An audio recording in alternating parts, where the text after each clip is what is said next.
Hi friends, welcome back to my channel. So இன்னைக்கான வீடியோல என்ன பார்க்க போறோம்னு பாத்தீங்கன்னா இந்தியாவோட புதிய ஹெட் கோச் அறிவிச்சிருக்காங்க. சோ அத பத்தி தான் இந்த வீடியோல பார்க்க போறோம். சோ வீடியோக்கு போக முன்னாடி நம்மளுடைய சேனலை சப்ஸ்கிரைப் பண்ணாதவங்க ப்ளீஸ் சப்ஸ்கிரைப் பண்ணிக்கோங்க. அப்பதான் நான் போடுற வீடியோஸ் ஒவ்வொன்றும் உங்களை வந்து சேரும். வாங்க வீடியோக்குள்ள போலாம். சோ இந்தியாவோட டீமை வந்து லாஸ்ட் 1-2 இயர்ஸா வந்து ராகுல் டிராவிட் வந்து வழிநடத்திட்டு இருந்தாரு.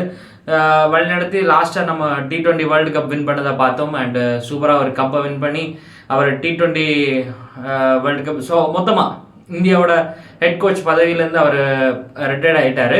அண்ட் இந்த பதவிக்கான போட்டிகளும் இதுக்கு முன்னாடியே BCCI வந்து நம்ம நடத்திட்டே இருந்தாங்க.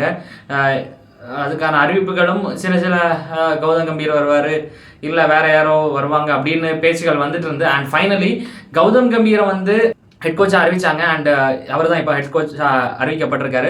ஜெய்ஷா வந்து அஃபிஷியலாக வந்து அறிவிச்சிருக்காரு கௌதம் கம்பீரை. அவர் பாஸ்ட் சம் டைம்ஸ் பார்த்தோன்னா நம்ம இந்த 2024 IPL வந்து கொல்கத்தா நைட் ரைடர்ஸாக ரொம்பவே ஹெட் கோச் பண்ணி வின் பண்ணி கொண்டு கொடுத்தாரு. ஸோ வின் பண்ணி கப்பு ஜெயிக்கான வழியெல்லாம் வகுத்து கப்பு ஜெயிச்சு கொடுத்தாரு. ஸோ இதுவும் ஒரு இம்ப்ரெஷனாக இருந்துச்சு கௌதம் கம்பீர் டீமுக்குள்ளாடி வர்றதுக்கு. அண்ட் சூப்பராக இருக்குன்னு நினைக்கிறேன். இது போக போக பார்க்கலாம். Will Gautam Gambhir make this world cup coming world cups champions trophies lift India the world cup. So வாங்க தொடர்ந்து பார்க்கலாம். ஸோ இதை பற்றியான உங்களுடைய கருத்துக்களை கமெண்ட்ஸில் சொல்லுங்கள். ஸோ நாளைக்கு இன்னும் ஒரு வீடியோவில் சந்திக்கிறேன். Until bye from JS Sachin. Thank you, bye.